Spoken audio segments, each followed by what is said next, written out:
2024 లేదా 25లో డిగ్రీ లేదా బీటెక్ చదివారా? సాఫ్ట్‌వేర్ జాబ్ కోసం ఎదురు చూస్తున్నారా? అయితే కోడ్ జ్ఞాన్ 100 డేస్ కోర్సులో చేరండి. జాబ్ సాధించండి. నమస్కారం సార్. నమస్తే అండి శ్రీ గారు. మెయింటెనెన్స్‌కి సంబంధించి భార్యాభర్తల్లో అనేక రకాల ఇష్యూస్ అయితే జరగడం జరిగింది. అండ్ రీసెంట్‌గా కేరళ హైకోర్టు దీనికి సంబంధించి మెయింటెనెన్స్ ఎస్పెషల్లీ భర్త తన ప్రాపర్టీ అమ్మిన తర్వాత కూడా భార్యకు మెయింటెనెన్స్ కోరే హక్కు ఉంటుందా? ఒక కీలకమైన తీర్పునైతే దీనికి సంబంధించి ఇవ్వడం జరిగింది. ఇంతకీ అది ఏంటి? అది ఎవరైనా కూడా ఫర్దర్‌గా మెయింటెనెన్స్ అప్లై చేయాలి అనుకునే వాళ్ళకి ఏ రకంగా బెనిఫిట్ అవుతుందంటారు? తప్పనిసరిగా శ్రీ గారు. మెయింటెనెన్స్ అనే విషయం మీద మనం అనేక వీడియోలు చేసాం. చాలా వరకు మహిళా సోదరీమణులకు ఈ విషయం మీద మెయింటెనెన్స్‌ని ఎలా అడగాలి అని కూడా ఒక అవగాహన వచ్చి ఉంటుంది. వీలైతే పాత వీడియోలు చూస్తే తప్పనిసరిగా కొంత అవగాహన వస్తుంది. అయితే ఈ మెయింటెనెన్స్ అన్నది భార్య ఏదో భర్త పైన అతను ఏదో దయతలిస్తే అతను ఇచ్చినటువంటి ఒక కరుణతో చేసినటువంటి ఇది కాదు. మెయింటెనెన్స్ తీసుకోవడం అన్నది భార్య యొక్క హక్కు. ముఖ్యంగా విడాకులు కానీ లేదా డీవీసీ గృహహింస జరిగిన సందర్భాల్లో మెయింటెనెన్స్ అన్నది కామన్గా ఉంటుంది. కామన్ అన్న వర్డ్ నేను వాడుతున్నాను నిజంగానే. ఎందుకంటే అటువంటి సందర్భాల్లో భార్య మెయింటెనెన్స్ అడగడం అన్నది చాలా సందర్భాల్లో ఉంటుంది. అయితే మెయింటెనెన్స్ ఇక్కడ భర్త మహాశయులు ఏం చేస్తారంటే కొంత తెలివితేటలో మారే అవకాశం కూడా ఉంటుంది. ఉదాహరణకి నేను ఒక ఎగ్జాంపుల్తో చెప్తాను, అప్పుడు మీకు క్లియర్గా అర్థమయ్యే అవకాశం వస్తుంది. ఉదాహరణకి రమేష్, సీత వాళ్ళిద్దరు కూడా భార్యాభర్తలు అనుకుందాం. ఏదో కారణాలు రీత్యా వాళ్ళ మధ్య ఒక విడాకులు లాంటి ప్రస్తావన వచ్చింది. ఇటువంటి సందర్భాల్లో సీత తను ఎటువంటి జాబ్ చేయట్లేదు, పూర్తిగా తన యొక్క ఆధారపడే ఉంది భర్త మీద. సో అర్ధాంతరంగా మీకు విడాకులు కానీ లేకపోతే గృహం సంబంధించి కోర్టు మెట్లు ఆశ్రయించిన తర్వాత కోర్టు ఆ భార్యకి సీత గారికి మెయింటెనెన్స్ ఇవ్వమని చెప్పి కోర్టు ఆదేశించింది.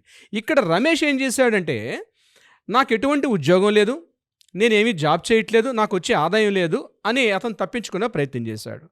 ఇక్కడ తప్పించుకునే ప్రయత్నం చేస్తే మరి భార్య యొక్క పోషణ ఎట్లా? కానీ ఇక్కడ రమేష్కి ఉంది, ఒక ఇల్లుంది, ఒక షాప్ ఉంది, అంతేకాకుండా ఒక కొంత ల్యాండ్ ఉంది, హౌస్ ఉంది, షాప్ ఉంది, రెంట్ ఉంది. దీని మీద రెంట్ కూడా వస్తుంది.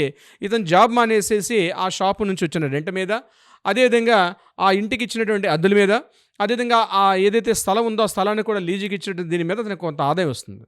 ఇక్కడ భార్య ఏం చేస్తుందంటే కోర్టు మెట్లను ఆశ్రయించింది సీత.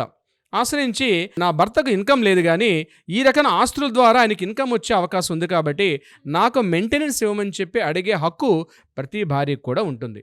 అది షాప్ అయినా, ఒక ఇల్లున్నా, లేదా ఒక వ్యవసాయ భూమి ఉన్నా, ఏదున్నా సరే అతనికి ఆదాయం వచ్చే ఇక్కడ జాబ్ ఒకటే కాదు, వ్యాపారం ఒకటే కాదు, అతనికి ఏదైనా ఒక ప్రాపర్టీ ఉంది, ఆ ప్రాపర్టీ మీద అతను గెటాన్ అవుతుంటే, అతను ఆదాయ మార్గంగా ఉంటే తప్పనిసరిగా దాని మీద కూడా క్లెయిమ్ చేసుకునే అవకాశం ఉంటుంది. అయితే ఇక్కడ ట్విస్ట్ ఉంది. ఇక్కడ రమేష్ ఏం చేశాడు, ఇలాంటి ఎప్పుడైతే విడాకులకు వచ్చి ఈ గొడవలు ఉన్న సందర్భంలో ఏం చేశాడంటే తన ప్రాపర్టీని థర్డ్ పర్సన్కి అమ్మేశాడండి.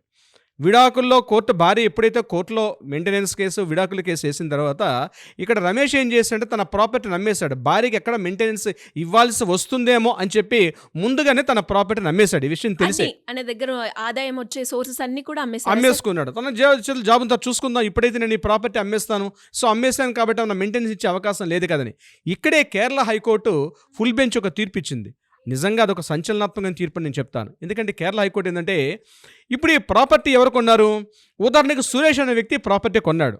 సురేష్కి తెలుసు, ఏమని తెలుసు, వీళ్ళ భార్యాభర్తల మధ్య గొడవలున్నాయి, ఈ ప్రాపర్టీ మీద భార్య మెయింటెనెన్స్కి వెళ్ళే అవకాశం ఉంది అని కూడా సురేష్కి తెలుసు. తెలిసినప్పుడు కూడా ఆ ప్రాపర్టీని సురేష్ పర్చేజ్ చేశాడు. పర్చేజ్ చేసేసి సేల్ డీడ్ రిజిస్ట్రేషన్ కూడా అయిపోయింది. ఇప్పుడు ఎలా మరి రిజిస్ట్రేషన్ అయిపోయింది, హ్యాండ్ మారిపోయింది, సురేష్కి అమ్మేశాడు కదా. ఇక్కడ కేరళ ఫుల్ బెంచ్ ఏం చెప్పిందంటే సురేష్ను పాయింట్అవుట్ చేసింది.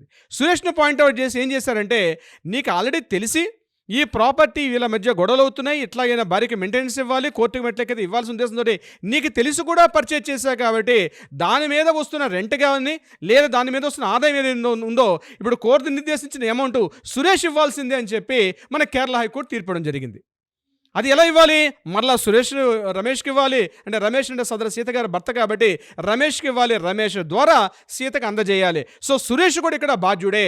అంటే మీరు కొంటున్నటువంటి ప్రాపర్టీ భార్యాభర్తల మధ్య గొడవలు కానీ భార్యాభర్తల మధ్య ఇష్యూస్ అవుతున్న సందర్భాల్లో ఆ ప్రాపర్టీ ఎక్కడైనా కోర్టుకి ఆశ్రయించినప్పుడు కోర్టులో దీన్ని తప్పించుకునే ప్రయత్నం చేయాలి. కోర్టును తప్పుదో పట్టించే ప్రయత్నం చేస్తే కోర్టు ఒక పెద్దన్న పాత్ర పోషించి తప్పనిసరిగా భార్యకి నిర్ణయం తీసుకుంటుంది. ఏదైతే ఇన్కమ్ వస్తుందో నువ్వు కొన్నావు కాబట్టి ఆమెకి ఇవ్వాల్సిన అవసరం లేదు, నేను భర్తను కాదని తప్పించుకోవడానికి కూడా అవకాశం లేదు. ఇక్కడ సురేష్ ఇక్కడ కోర్టులో దోషిగా ప్రకటింపబడతాడు. అంటే తెలిసి కూడా నువ్వు కొన్నావు, తెలిసి కొన్న తర్వాత ఆమె నీ షాప్ రెంట్ ఇస్తుంటావు కదా, నీ షాప్కి ఏదైతే రెంట్ వస్తుందో ఆ రెంట్లో కూడా ఎవరైతే కోర్టు నిర్ణయించిన అమౌంట్ 40%, 50%, 70%, అందులో భార్యకు కూడా హక్కు ఉంది. తన భర్త చేతిలో ప్రాపర్టీ ఉన్నప్పుడు కూడా భర్త అంటే ఈ లెక్కనేం తెలుస్తుంది, ఆ ప్రాపర్టీ మీద వచ్చిన ఇన్కమ్ ఏదైతే ఉందో ఇక్కడ సురేష్ ఇక్కడ బాధ్యుడిగా ఉండాల్సిన పరిస్థితి వస్తుంది. తెలియకుండా తీసుకుంటే సార్ ప్రాపర్టీ, తెలియకుండా తీసుకున్న ప్రాపర్టీ మీద ఉండే అవకాశం లేదు. ఇక్కడ భార్య ప్రూవ్ చేయాలి ఈ విషయం. అంటే తెలియకుండా అంటే ఎట్లా అవుతుంది, ఇప్పుడు ఈవిడ కోర్టులో ఈరోజు క్లెయిమ్ చేసింది, కోర్టులో క్లెయిమ్ చేసిన తర్వాత అతను ప్రాపర్టీ అమ్మాడు, కోర్టులో క్లెయిమ్ చేసిన తర్వాత ప్రాపర్టీ అమ్మాడంటే తెలిసినట్టే కదా. సో ఒక ప్రాపర్టీని పర్చేజ్ చేసుకునేటప్పుడు ఈ విషయాలు కూడా పరిగణలో తీసుకోవాలి. నేను కొనేసాను కాబట్టి నేను తప్పించుకుందాం అని చెప్పి చట్టం దృష్టిలో తప్పించుకునే అవకాశం కూడా లేదు అనే విషయం మనకి ఈరోజు కేరళ ఫుల్ బెంచ్ హైకోర్టు తీర్పు తెలుస్తుంది. అంటే ఏమంటున్నారు, ఈ ప్రాపర్టీలో సురేష్ కూడా బాధ్యుడయ్యాడు. ఏ రకంగా బాధ్యుడయ్యాడు, వాళ్ళిద్దరి మధ్య ఇష్యూ ఉంది. ఈ ప్రాపర్టీ ఎవరిది, రమేష్ దగ్గర నుంచి కొన్నాడు, ఈ ప్రాపర్టీ రమేష్దే.